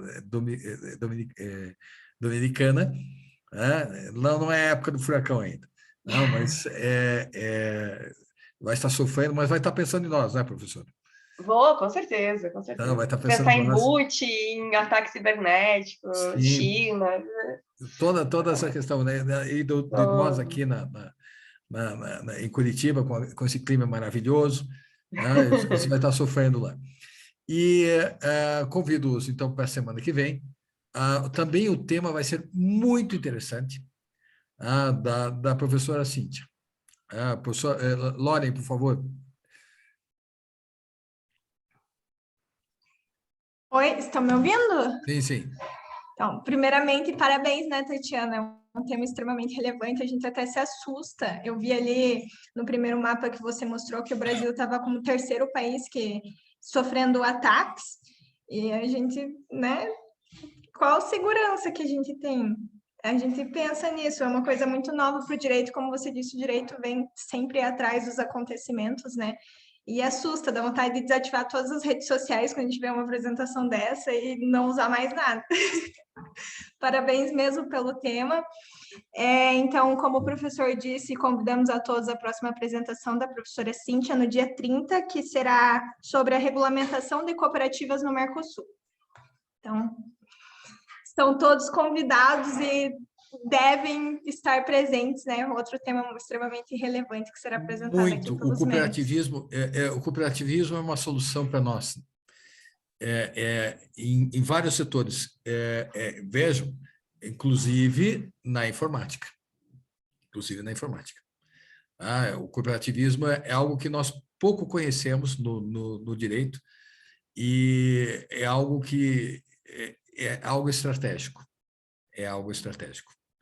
Então, cumprimento a professora Tatiana, convido-os para a semana que vem.